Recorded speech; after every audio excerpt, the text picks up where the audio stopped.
कि आज अगर आप इन्वेस्टमेंट की बात करोगे तो अपना इन्वेस्टमेंट में जो सबसे बड़ा चैलेंजेज है वो है इन्फ्लेशन, जिसको हम लोग हिंदी में महंगाई बोलते हैं। महंगाई मतलब क्या?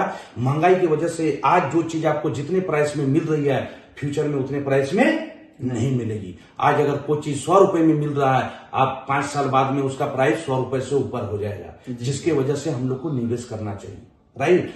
तो मेरा ऐसा मानना है कि आपका रिटर्न, आपका परचेजिंग पावर, आपके जो भी फाइनेंशियल गोल्स हैं वो तभी आप अचीव कर पाओगे जब आपका रिटर्न इन्फ्लेशन के ऊपर होगा।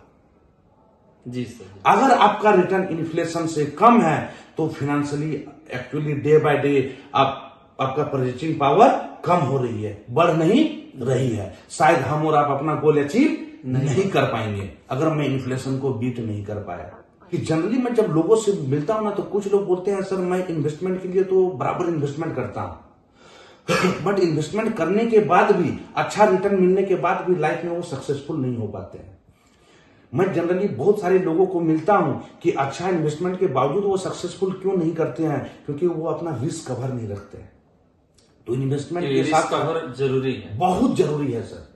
मैं अगर बोलूं ना, एक सिंपल एग्जांपल दूं, जैसे ये शरीर को पानी और खाने की जरूरत होती है, उसी तरह इन्वेस्टमेंट में आपका रिस्क कवर और इन्वेस्टमेंट दोनों होना चाहिए। जैसे मैं एक एग्जांपल देता हूं सर, आपने 10,000 मंथली का इन्वेस्टमेंट किया अपना रिटायरमेंट के लिए, आपका रिटायरमेंट 25 साल बाद है, आपका रिटायरमेंट के लिए 1 करोड़ चाहिए, ठीक है। आप 10,000 रुपया महीने का कर रहे हो, आपको 20 साल बाद 1 करोड़ रुपए इकट्ठा हो जाएंगे, बट ये तभी होंगे जब आपका निवेश स्मूथ वे से चलता रहेगा।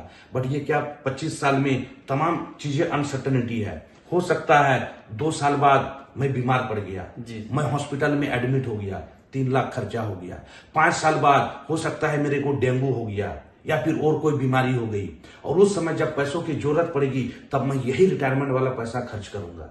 तो मेरा जो पैसा जिस पर्पस के लिए था उसको मैं यूज नहीं कर पाऊंगा। तो अगर आपको फाइनेंशियली फिट रहना है, अगर आपको फाइनेंशियली फ्रीडम चाहिए, अगर आपको फाइनेंशियली शांति चाहिए, तो लाइफ कवर होगी। जैसे हम लोग जीवन में बोलते हैं शांति चाहिए, तो अगर आपको फाइनेंशियली शांति चाहिए तो इन्वेस्टमेंट के साथ साथ आपके पास रिस्क कवर भी होना चाहिए। हेल्थ इंश्योरेंस तो होना ही चाहिए, आपके पास एक टर्म इंश्योरेंस होना चाहिए। हेल्थ इंश्योरेंस, अगर आपका स्वास्थ्य से रिलेटेड कहीं कुछ होता है तो फाइनेंशियली आपको प्रॉब्लम नहीं होगा। जिंदगी में क्या होता है कि अगर किसी का फैमिली में अगर एक बड़ा हेल्थ इशू हो गया तो एक्चुअली फाइनेंशियली आप डिस्टर्ब हो जाते हो, आप 5 साल 10 साल पीछे चले जाते हो। तो क्या उसका प्लानिंग होना चाहिए कि नहीं होना चाहिए? होना चाहिए। दोस्तों, जैसा कि आपने देखा, हमारे सर ने आपको कितनी बारीकी के साथ और कितना अच्छे तरीके से आप लोगों को ये बताए कि मनुष्य अपने जीवन में थोड़ा या ज्यादा कमाता है, लेकिन उसको निवेश करने का